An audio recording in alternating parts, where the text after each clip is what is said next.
Téléspectateurs de la grande chaîne radio-télévision ECA, bonsoir, bonjour, ça dépend de l'heure à laquelle vous venez de vous joindre à nous dans votre émission Connaissances en action, oui, bien sûr, des connaissances que nous acceptons facilement de mettre en action.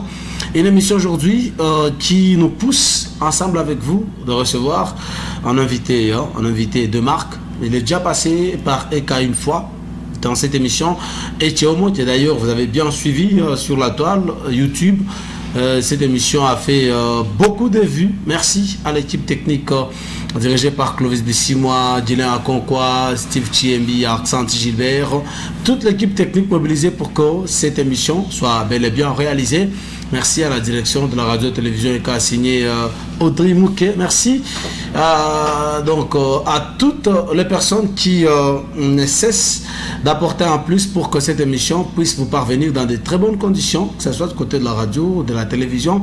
Nous disons aussi merci aux sponsors de la Coupe du Mois, la prochaine Coupe du Mois qui débute exactement le 14 août 2023. Ça sera pratiquement dans 2 semaines dans la ville de Bukavu, la prochaine coupe, après un moment de silence bien sûr. Jusque là, l'on attend savoir la coupe sera lancée dans quel stade ou quel terrain, parce qu'il y a déjà le terrain de Founou, ISTM, ISP qui sont dans le viseur de la connaissance en action, mais il faudra qu'on y arrive et qu'on sache quel est le terrain qui a été adopté par la connaissance en action.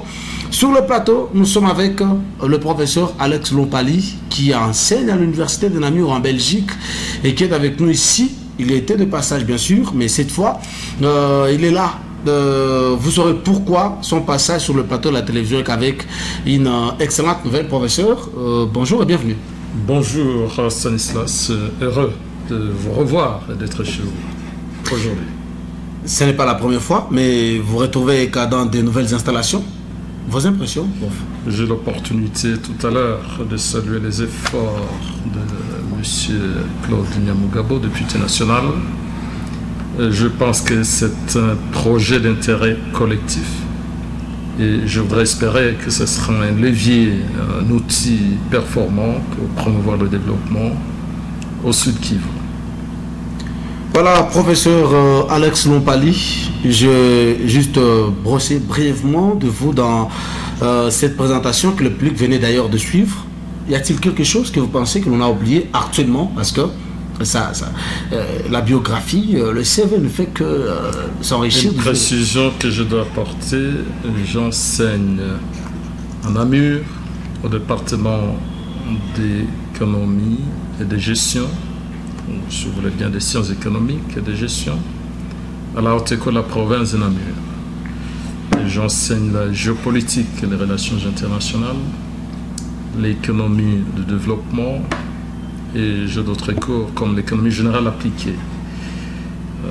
Il faut dire qu'au départ, comme vous le savez très bien, après l'Université catholique de Bukavu en sciences économiques en 1996, j'ai obtenu une bourse d'études après avoir fait un passage au BDD, Bureau diocésain de développement, géré le projet développement. Et à Namur, effectivement, je me suis spécialisé en économie internationale et en développement. Je travaillais dans plusieurs organisations, la Direction générale de coopération et développement pour des missions dans le cadre de la coopération internationale communale avec la RDC, avec le Sénégal, avec le Burkina Faso, avec l'Ino Kosovo et même le Canada. Et plus tard, je suis intervenu en RDC comme expert dans le cadre d'un programme PNUD, OIM, et j'avais le plaisir et la charge de revoir un peu le cycle de planification stratégique des investissements publics en RDC. C'est une passion évidemment parce que ça touche mon pays et dans ce même élan, aussi bien au travers des conférences que j'ai toujours le plaisir d'animer, que ce soit à Kinshasa aussi, même en Belgique. J'aimerais revenir effectivement sur la question du développement, d'abord parce que j'enseigne effectivement ces cours d'économie de développement. Et parce que je considère qu'en tant que fils de ce pays, ma part de contribution au progrès, au redéploiement d'un pays comme la RDC, c'est d'avoir des fils et des filles, où qu'ils soient, à l'intérieur du pays comme à l'extérieur, qui sachent prendre de leur temps, de leur énergie, de leur contact, en tout cas de leur effort pour prendre à bras le corps le problème de notre pays et s'impliquer au maximum. C'est ce que j'essaie de faire. Voilà, le professeur Alex Nompali qui est avec nous sur ce plateau. Il a parlé d'ailleurs des conférences qu'il ne cesse d'organiser, de tenir ici et là. Et déjà, actualité oblige, la grande conférence que vous avez tenue à l'USDR, la plus récente d'ailleurs. Nous avons donc, j'allais dire, la passion pour la RDC. Ouais. Et moi, fils du Kivu, il y a une particularité, c'est que nous sommes dans une région de Grands Lacs que la plupart des gens connaissent sans beaucoup en réalité la connaître. Nous avons des relations profondes, des relations d'interdépendance et nous avons souhaité inscrire la réflexion à une dimension qui consiste à suggérer au travers des analyses la construction d'une sécurité collective pour la sous-région des Grands Lacs. Ouais. Et donc, la conférence que j'ai animée à l'Institut supérieur de développement rural a porté essentiellement sur la construction. Comment nous, en tout cas, le Congo, le Rwanda, le Burundi, les autres pays de la sous-région, pourrions nous impliquer, que ce soit la société civile, les autres forces, toutes catégories confondues, le gouvernement, bien sûr, central, mais également l'ensemble d'institutions au niveau des provinces. Globalement, la communauté congolaise, en tant que nation, comment pourrions-nous nous impliquer pour construire avec les autres pays de la sous-région ce qu'on peut appeler la sécurité collective. Si vous le permettez, je pourrais préciser les contenus de nos suggestions en ce qui concerne comment on peut mettre en place les bases nécessaires, les socles, qui soient de nature à apporter un grand projet de bonne gouvernance dans la sous-région des Grands Lacs et consolider les acquis qui existent, sinon élaguer l'ensemble des contraintes majeures que nous avons à pouvoir promouvoir la paix dans cette région et à mettre en place les conditions d'une sécurité collective. Oui, prof, mais avant que vous ne puissiez nous donner les différents points ou les différentes conclusions que vous aviez tirées de la conférence, mais construire la sécurité collective de notre sous-région, surtout des Grands Lacs. Pourquoi une telle thématique actuellement où la RDC fait face à cette agression rwandaise décriée déjà depuis un temps par le gouvernement congolais, la société civile, la population et tout? Eh bien, je suis parti de l'expérience que j'ai en tant qu'enseignant, mais aussi évidemment en tant qu'homme de terrain, pour avoir pris part active à des programmes et évidemment de développement à travers effectivement des différentes missions que j'ai pu effectuer dans le cadre de mon travail, des différentes charges que j'ai occupées en Belgique. Il était question évidemment de considérer à juste titre que la théorie en géopolitique stipule qu'en réalité les États portent en eux le germe des conflits. Mais pourquoi? Parce qu'en effet, ces États, qui sont des États modernes aujourd'hui, réagissent fondamentalement en termes d'intérêt. On dit en règle générale que les États n'ont pas d'âme, les États n'ont que d'intérêt. Pour autant, il faut dire que la vie politique comme la vie économique, elle doit être humanisée. Et donc, en dépit des problèmes majeurs qui peuvent subsister entre le pays de la sous-région, il y a un devoir, c'est celui des hommes, des femmes qui ont une véritable vision de transcender les écueils, y compris même les guerres. Vous savez d'ailleurs qu'à la Première Guerre mondiale, comme à la Deuxième, ce sont des hommes beaucoup plus avertis sur l'intérêt des collectivités, des hommes, des femmes, de pouvoir agir en politique, parce que la politique, en réalité, c'est prévoir. Il faut prévoir l'avenir. Et donc, mis à part effectivement les conditions actuelles, il faut envisager l'avenir. Et l'avenir ne peut pas toujours être envisagé en termes de guerre. La guerre est un échec, fondamentalement. Il faut donc qu'il y ait des hommes et des femmes qui envisagent des leviers, parce que ces leviers existent. Et un des grands leviers que moi je suggérais, il s'agit effectivement de mettre en place une architecture institutionnelle au sein de la région des Grands Lacs. Cette architecture institutionnelle doit être contraignante. En gros, ce sont des normes, des règles, des lois, si vous voulez bien, qui permettent à deux pays de se différencier. Il est possible de concevoir des normes, des règles qui permettent à la sous-région, évidemment, de transcender ces problèmes. Et je me suis largement inspiré d'un auteur qui s'appelle Douglas North. C'est un peu le maître en pensée en matière de ce que nous, les économistes spécialisés dans les domaines qui est le mien, à savoir le développement et l'économie internationale, il est parmi les grands penseurs donc Douglas North, de ce qu'on va appeler les économistes qui partagent une discipline quasi nouvelle, qu'on appelle la nouvelle économie institutionnelle. Et au travers des réflexions et des analyses qui ont été menées, on partage l'évidence que si on veut promouvoir une société humaine, un pays, une sous-région, le monde même, il faut une architecture institutionnelle solide. Et moi, je suggérais qu'à l'instar de ce qu'il a démontré que les règles, les contrats, pour être les plus explicites possibles, ont permis au XVIIIe siècle d'améliorer de manière substantielle le chemin de la croissance économique. En appliquant plus ou moins le même raisonnement sur le terrain politique, il advient en effet qu'on peut mettre en place une architecture institutionnelle qui soit le plus contraignant, on va dire contractuelle.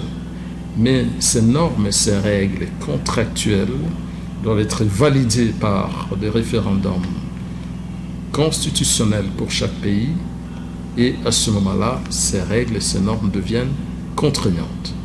Il devient dans ce cas-là possible, il y a une lumière en tout cas sur l'avenir pour dire qu'il n'y a pas que la voie de la guerre, et que la guerre est un échec, et que des hommes, des femmes les plus avertis ne peuvent plus croiser les bras aujourd'hui.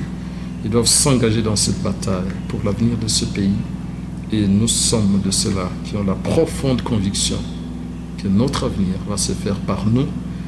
Et il ne sera pas un avenir de guerre, il doit être un avenir de paix.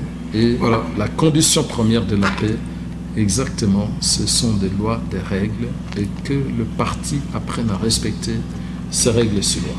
Mais nous faisons face actuellement au pays à des lois, à des règles, comme vous venez de le dire, mais qui ne sont pas respectées par des partis. Chose qui aurait poussé le président Félix Tshisekedi à ne plus céder, et ni au dialogue, ni aux négociations, comme vous le dites, la sécurité, mais pas via la guerre. Vous ne trouvez pas que c'est déjà compliqué? Je dois vous dire tout de suite, c'est une précision éminemment importante qu'il faut apporter à la nation congolaise, à l'ensemble de tous les Congolais, et même l'ensemble des populations de la sous-région du Grand Lac. Le Congo n'est pas en guerre avec le pays voisin. En tout cas, le chef de l'État n'a pas déclaré de guerre. Une guerre, ça se déclare. Il faut dire qu'il y a des risques, effectivement. Et ces risques, je pense que le président Félix Tshisekedi, le président Kagame, les autres chefs d'État comprennent bien qu'ils ont la capacité de pouvoir les absorber. Les États modernes, à l'occurrence, ne peuvent pas s'enfermer dans une approche très belliqueuse. Ils savent très bien ce que ça coûte une guerre. Une guerre, on sait la commencer, on ne sait jamais à quel moment elle peut se terminer. Il est plus judicieux que la voie diplomatique l'emporte tout naturellement sur la guerre. Mais quand il n'y a plus de négociation, il n'y a plus de négociation, il n'y a plus de dialogue, on n'accepte plus tout ça. Il est évident que les négociations, vous savez, sur le plan politique, il y a des contacts formels et il y a des contacts informels. À partir du moment où un pays n'a pas déclaré la guerre à un autre pays, il n'y a pas de guerre.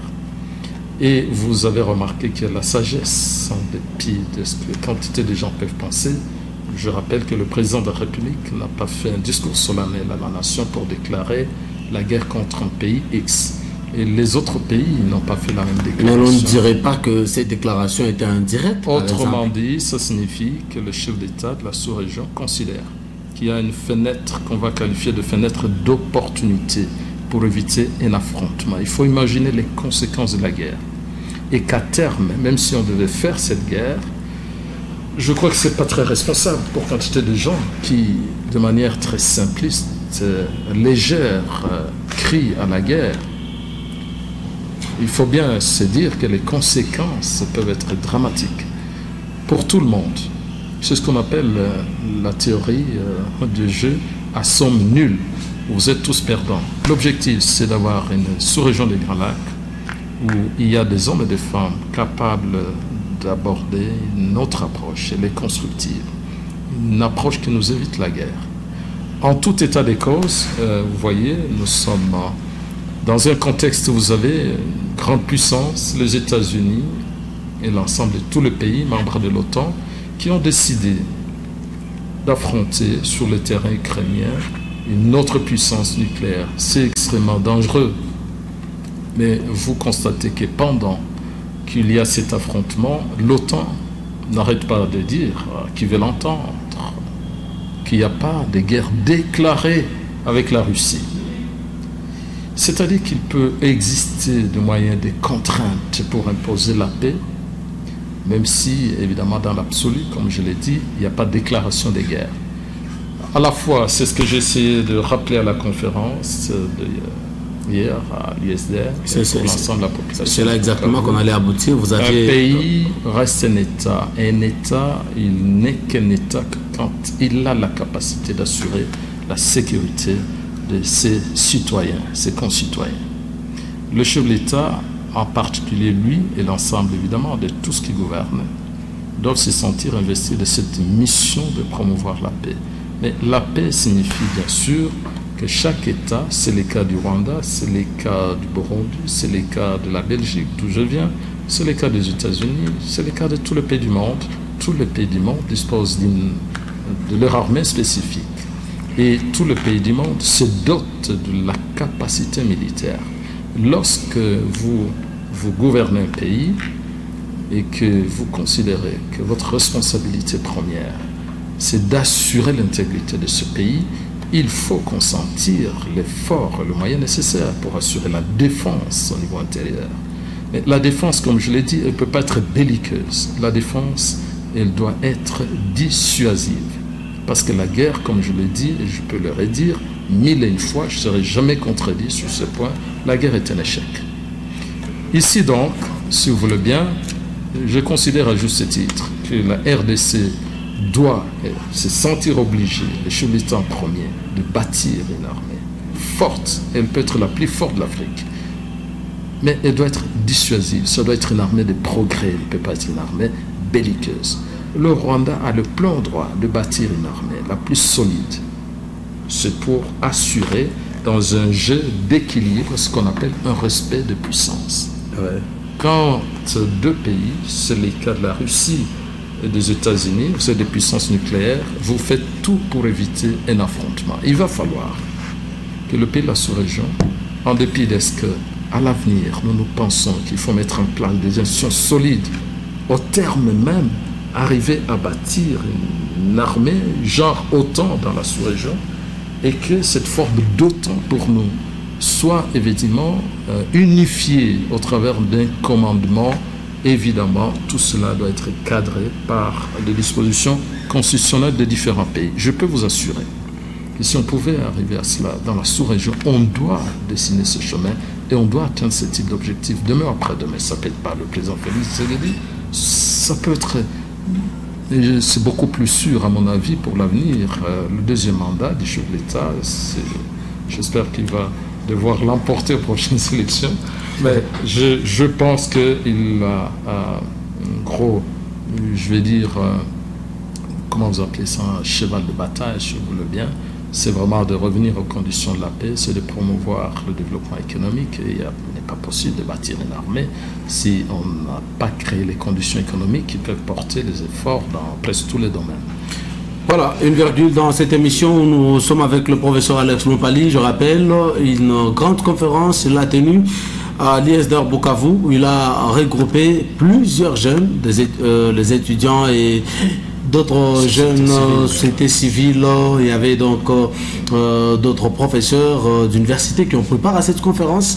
Nous allons suivre un peu, juste des extraits de la conférence, et enfin on va suivre l'interview que le professeur a donnée à notre journaliste Steve Chiembi qui était sur place, et nous serons de retour sur ce plateau de ECA TV. Et vous, demain, vous devriez faire plus d'efforts, parce que la gouvernance, les régimes, ne peut pas être éternel.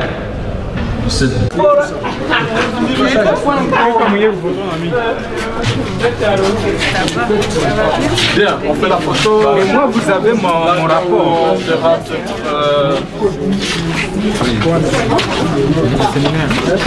Alors, le séminaire va porter. Vous savez, moi, c'est mon habitude de toujours porter. Une seconde. Famille. Les filles ne sont pas visibles dans la photo.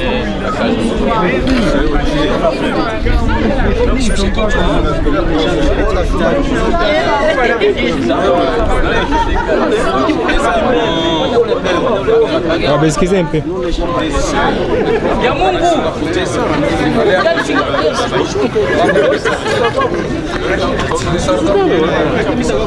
Castro.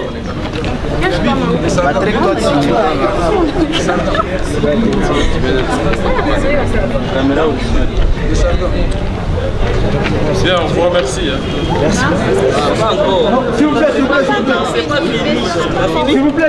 Voilà, comme vous le savez, le sujet de la conférence, c'était bien comment construire la sécurité collective de la sous-région des Grands Lacs. Je vois bien qu'il y a une mobilisation. J'aurais bien souhaité que tous les gens de Bukavu soient là, du plus petit au plus grand. Mais ici, nous sommes dans un milieu universitaire et je vois que les étudiants, les enseignants sont très enthousiastes. Le sujet d'intérêt, bien au-delà de notre pays, il est d'intérêt sous-régional. Je dirais même à l'échelle du monde. Et donc, il est normal que les jeunes universitaires puissent penser l'avenir, pas seulement du Congo, mais de la sous-région, au sein de la sous-région. Et nous avons bien voulu discuter de cette thématique majeure pour enfin obtenir une adhésion massive de nos jeunes, de toute la population du Sud Kivu et de tous les Congolais sur ce projet qui consiste à ne pas baisser les bras, ni céder au fantasme où on serait dans l'incapacité, nous, peuple de la sous-région des Grands Lacs, de créer les conditions de stabilité, de paix et de développement. Cela est possible et c'est le message que j'ai apporté au travers des analyses géopolitiques.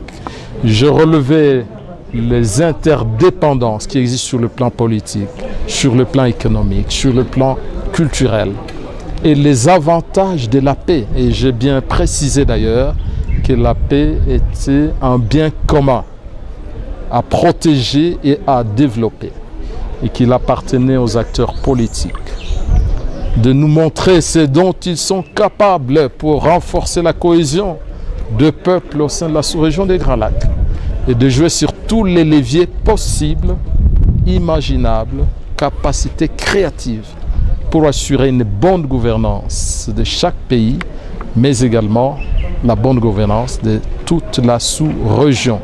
Dans ce que je pourrais appeler franchement Mobutu, c'est un dictateur, mais il le disait très bien, nous ne pouvons pas demeurer opposés, nous faire la guerre de manière interminable. Nous devons agir dans la juxtaposition et faire en sorte de conjurer le mal, soigner le corps social de la sous-région des Grands Lacs comme le fait le médecin. Un médecin, il pose un diagnostic sérieux et il propose des médicaments pour traiter le malade. J'ai bien dit dans la conférence, en évoquant un auteur qui s'appelle Gustav Skomler, qui lui a considéré à juste titre que le corps social, on ne peut jamais le comprendre sans comprendre les institutions, les règles, les normes qui structurent les interactions entre les différents agents de ce corps social. À l'instar de ce que vous, médecins, pour prescrire le médicament adéquat et malade, vous devez comprendre et connaître l'anatomie physique. Le corps physique lui-même, pour bien le comprendre, il faut comprendre l'anatomie. Le corps social, pour bien le comprendre, il faut maîtriser correctement les règles et les normes qui structurent les interactions entre les agents. Il faut surtout créer ces règles. Et notre challenge, j'ai envie de vous dire que c'est une grande conviction pour moi, c'est qu'il y ait des hommes et des femmes nouveaux capables effectivement de créer ces règles, de les amplifier, les bonnes règles qui existent, et de faire en sorte que ces règles viennent nous aider à atteindre ce que je vous ai dit dans le langage économique, le point d'équilibre optimal qu'on appelle le point optimal Pareto. Ok, voilà. Vous avez parlé que la recherche de la paix, comme le disait Mobutu, la paix c'est quoi? Mais les autorités, de quelque manière, qu'on puisse les qualifier, que ce soit un chef du village ou un chef d'État, ils ont une mission première, c'est de conduire le peuple. Et conduire le peuple, c'est être capable de l'amener vers des objectifs. Le premier, c'est la paix. Vers des objectifs d'auto-réalisation, que les gens soient épanouis. Et dans le langage économique, on va dire que gouverner un peuple, c'est quand même répondre aux besoins de ce peuple. Et les besoins sont multiples. Manger, boire, dormir, se soigner, aller à l'école. Le défi de ce qui gouverne la sous-région des Grands Lacs, je crois que ça doit passer par la capacité de considérer ce qu'on pourrait appeler la somme agrégée d'intérêts, c'est-à-dire de considérer l'intérêt commun et de promouvoir les conditions qui permettent à ce que l'intérêt commun soit sauvegardé sans jamais compromettre tout naturellement l'intérêt national. Autrement dit, ce qui gouverne doit être capable de s'ascenser, de transcender les écueils qui peuvent plomber une grande partie du cerveau au Rwanda, au Congo, au Burundi, au Kenya, de gens qui n'ont pas cette responsabilité d'avoir une vision. Un chef d'État, le responsable politique de haut niveau, en tout cas là, un chef d'État doit avoir une vision réelle, qui est claire. Une vision, ça repose sur des grands principes. C'est une forme d'idéologie. Et ces grands principes, ça peut être l'amour du prochain, ça peut être, vous savez, quand vous construisez une école, quand vous construisez les routes, quand vous mettez de l'ordre dans la circulation, tout cela doit être guidé par l'amour du prochain. La solidarité, par définition, repose sur cette valeur cardinale. Et quand cette valeur n'existe pas, tous les projets autour vont vaciller. Je suis en train de dire tout simplement que des hommes normaux qui gouvernent la sous-région des Grands Lacs, les différents pays, doivent être des humains capables d'aimer et de transcender les difficultés qui sont normales à l'échelle des individus, des familles, des sociétés, pour promouvoir ce qu'il y a de meilleur, ce qu'il y a de bien sur le plan collectif. Je pense qu'il y a des Rwandais, des Congolais, des Burundais, des Tanzaniens, des Ougandais qui partagent cette réalité, cette donne, cette ambition. Et je voudrais espérer que ce qui gouverne aujourd'hui, en dépit des difficultés qui sont les leurs, beaucoup considèrent à juste titre que tôt ou tard, il va falloir arriver à engager en toute responsabilité des réformes qu'il faut au niveau de chaque pays, mais également de construire ce que j'ai appelé une architecture institutionnelle, des règles contraignantes au niveau des pays membres de la sous-région pour qu'enfin on puisse conjurer le mal. Je vais même très loin parce que je considère que dans le contexte actuel, si les autorités du Congo, du Rwanda, du Burundi pouvaient envisager l'intégration au-delà de la dimension économique, la percevoir sur le plan militaire et que nous ayons une armée genre OTAN dans la sous-région des Grands Lacs et que cette armée soit conduite avec un commandement unifié par ces 3 pays, je peux vous assurer que le même jour, il n'y aura plus de groupes armés de tous bords et la guerre sera évidemment vaincue parce qu'on sera un, tout simplement. Ou la compatibilité, si on veut, qui peuvent compromettre, en termes d'intérêt, je suppose, voilà, qui peuvent compromettre la possibilité de construire la paix et la sécurité collective, tout naturellement.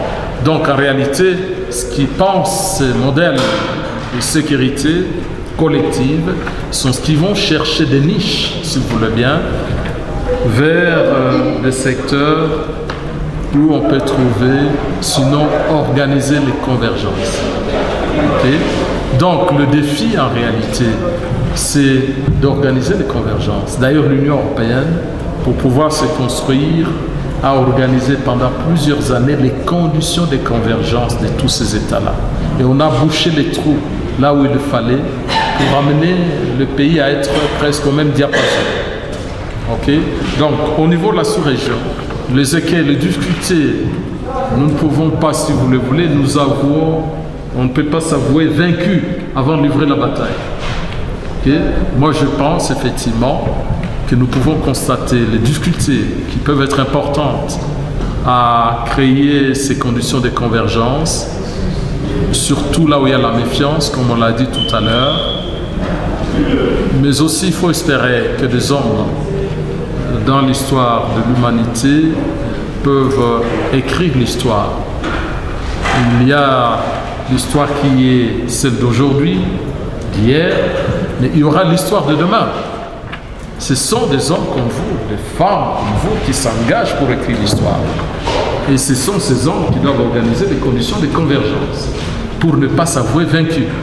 Bon, prof, déjà, une conférence réussie, on va dire, avec toute la jeunesse que vous avez mobilisée dans cette conférence à l'ISDR Bukavu. Pensez-vous que votre thématique, votre exposé a été bien accueilli par cette jeunesse qui, déjà, serait en train de se préparer à une quelconque guerre pour qu'il y ait de paix en RDC, parce que déjà il y a eu l'appel même au recrutement, que la jeunesse puisse déjà intégrer l'armée, et bon, c'est une façon de se préparer bien évidemment pour une quelconque guerre ou un quelconque affrontement. Pensez-vous que cette jeunesse, vous avez bien capté dans cette conférence? Alors, je dois repréciser qu'il y a une soif de paix, il n'y a jamais de soif de guerre. J'ai bien, au travers des contacts que j'ai depuis la Belgique, je suis suffisamment engagé sur la question congolaise. Les Africains, en général, et les Congolais de Belgique, tout le monde veut à tout prix qu'il n'y ait pas de guerre. Le Rwandais, les Burundais, c'est pareil. Personne ne veut la guerre. Et je rappelle, la guerre est un échec. Personne ne veut la guerre, mais pendant ce temps, nos frères, nos sœurs, nos mamans, nos papas sont tués, massacrés. Ça s'appelle un constat, évidemment. Et ce constat-là signifie, bien sûr, je viens de le dire tout à l'heure, que la responsabilité, elle est très forte pour ceux qui gouvernent. Pas seulement aujourd'hui, ceux qui ont gouverné hier, ils ont fait leur part. Il faut impérativement construire une armée si on veut même éviter cette guerre. Vous voyez les États-Unis, je viens de le dire tout à l'heure, la Russie, il n'y a personne qui est prêt à s'aventurer sur ces espaces territoriaux de deux pays, y compris eux-mêmes. Donc nous sommes en train de dire, quand on a une force de défense pour un État, on a une force dissuasive. Il appartient à la RDC de mettre en place toutes les conditions qui permettent d'éviter la guerre. Et donc, il n'y a pas 36 manières de le faire. C'est d'organiser et de renforcer les capacités militaires de l'armée. Ce n'est pas de réagir, bien sûr, par émotion. Il ne suffit pas de recruter de jeunes dans la précipitation pour en faire des militaires. Un militaire, c'est pas n'importe quoi. C'est toute une école. C'est la discipline militaire. Et il existe même le droit des guerres. Mais une armée, ça suppose des moyens importants en termes de moyens logistiques. Et une armée ne peut pas se bâtir en un clin d'œil. Et je ne pense pas qu'il faut envoyer nos enfants à la boucherie. Il est plus responsable, tout naturellement, d'engager des actions qui permettent, c'est mon opinion, c'est mon point de vue, c'est ma plus grande conviction. Vous pouvez être rassuré que des gens comme nous, lorsqu'on aurait la charge, à quelque niveau que ce soit, la première chose, c'est de mettre en place, c'est la condition première qui permet d'éviter la guerre. Et cette condition, malheureusement ou heureusement, peu importe évidemment comment on peut le pressentir, mais c'est l'objectif qui doit compter. Ça doit être une armée la plus forte et la plus dissuasive. Et j'ai dit encore une fois, c'est Fanon qui l'avait dit d'ailleurs, l'Afrique a la forme de quoi? D'un revolver. Et la gâchette se trouve où? Au Congo. Alors, il va falloir que l'autorité, le chef de l'État, vraiment, je n'ai pas eu l'occasion de lui parler, mais j'en profite ici. Il a une responsabilité historique, unique. Et c'est lui qui doit faire en sorte, au regard de l'histoire d'ailleurs, de sa formation politique d'où il vient, de corriger tous les impairs, tous les dysfonctionnements que le Congo a connus au travers de différents régimes qui se sont succédés et de comprendre où est cette clé de voûte qui fait un État être reconnu comme un État bien organisé, bien structuré et fort. De telle manière, bien sûr, que cela impose le respect. Ce que moi je souhaite, en tout cas au niveau de la sous-région des Grands Lacs, c'est un respect partagé au niveau des différents régimes. C'est un respect partagé entre les populations de la sous-région des Grands Lacs. C'est l'amitié, c'est la fraternité, parce qu'on le veuille ou pas, ici au Kivu, regardez très bien, c'est que si on doit considérer la réalité économique, elle est profonde. C'est une interdépendance économique. Oui, et vous avez par ailleurs des liens familiaux très importants. Je suis passé par Kigali. Les professeurs qui sont là sont des anciens de l'Université catholique de Bukavu, des médecins, des infirmières, un peu partout.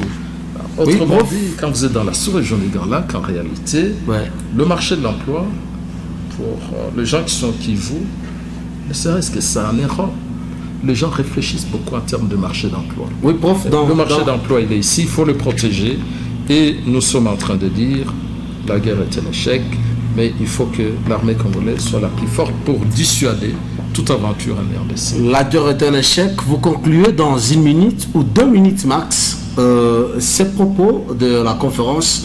La guerre est un échec assez public. 2 minutes, donc vous concluez en français, 2 minutes. Vous concluez en Swahili parce qu'il y a un public qui vous suit en Swahili. C'est tout, je le dis bien, la ville de Bukavu. Nous appelons là-bas ce qui est le grand message de la conférence.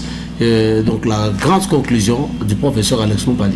Nitajikaza lakini ni kusema nchi yetu Republique Democratique du Congo ni nchi inatafuta amani tangu zamani, na tuna desturi ya kuishi na wajirani kwa amani. Sasa na wajirani wao tutawaomba wajikaze, kwani sisi wote ni wandugu, na vita iko esheki kubwa. Walioongoza leo Rwanda, Congo, Burundi, kesho histoire itawajuge. Ikiwa wamefanya vita, tutasema wameshindwa kazi. Ikiwa wamevite vita, tutasema walikuwa washujaa na waliprotege population yao. Sasa conference tulifanya, tulijaribu kuonesha maanalizi ya historia ya geopolitique au niveau international. Kama inabidi wanaongoza wakuwe na vision. Hiyo vision inapaswa kuwa yenye kukamilika ajili tufike muda. Tutafanya hiyo, labda sitajua kuieleza Mswahili. Tunajenga kama sawa vile architect a partir ya maloi zenye zinaji impose ku Rwanda, Burundi, Congo, ziko valide au travers ya referendum ya constitution ya kila nchi. Tunafanya des lois ziko contraignantes na tunaweza fika mu niveau où les 3 pays, par exemple, ils n'ont quoi d'une armée genre OTAN, il faut unifier, il n'y aura plus de rébellion ça et là, et nous sommes en mesure de dire qu'il est possible de construire la paix, le progrès, le développement, et surtout rétablir durablement la sécurité dans la sous-région des Grands Lacs. Voilà, rétablir durablement la sécurité dans la sous-région des Grands Lacs, la paix sans la guerre. Voilà la conclusion donc du professeur Alex Lompali de cette conférence. Prof, merci beaucoup d'être passé sur le plateau de KTV. Je rappelle que vous êtes aussi dans le cabinet conseil d'API Expertise qui aujourd'hui travaille dans le diagnostic et l'action pour la performance des institutions et que donc espérons que d'API, ça évolue aussi bien. Effectivement, vous voyez bien que le cabinet conseil dont nous avons pris l'initiative nous-mêmes à partir de la Belgique et qui va avoir un siège, le siège mère ici à Bukavu, c'est exactement de promouvoir le développement institutionnel. Ouais. Mais le développement institutionnel, en réalité, ça signifie que ce soit une entreprise, que ce soit une radio-télévision comme ici, que ce soit un parlement, les communes, cela m'intéresse beaucoup, nous nous comportons comme des médecins. Un médecin, il pose un diagnostic sérieux. Et à l'issue de ces diagnostics, il peut suggérer les traitements. Ouais. Et donc, notre mission, comme personne qui s'intéresse beaucoup à la question du développement institutionnel et les conséquences de ces développements sur le progrès et la stabilité des régions, ouais, c'est exactement de poser des diagnostics, de conseiller. Au-delà de ça, l'opportunité que j'évolue en Belgique depuis de longues années, que je suis un enseignant dans des disciplines qui cadrent avec ce projet, c'est d'obtenir effectivement des accords de coopération pour renforcer les capacités institutionnelles de différentes entités, y compris nos entreprises. Voilà, merci beaucoup téléspectateurs, ça a été l'honneur de vous savoir nombreux branchés en train de nous suivre encore une fois ce jour. Et nous vous souhaitons encore la très bonne continuité d'écoute d'abord de la radio EKFM, la 94.1 MHz, mais aussi des très bonnes conditions de suivi de la chaîne EKTV que vous allez aussi suivre sur notre page Facebook et la chaîne YouTube. Merci à Clovis Bissimois qui, avec toute son équipe, était à la fois au forum là pour vous permettre de suivre cette émission. Merci prof, et nous vous souhaitons encore des très bonnes choses. Merci Stanislas, ce sera toujours un plaisir effectivement de partager des moments forts et de nous adresser à notre population et de faire des suggestions de progrès ici en RDC et dans la sous-région des Grands Lacs. Voilà, merci beaucoup à la grande radio-télévision et on vous souhaite de très bonnes chances à suivre. Bye, la paix sans la guerre. Voilà ce qu'il faudra retenir pour ce soir. Merci.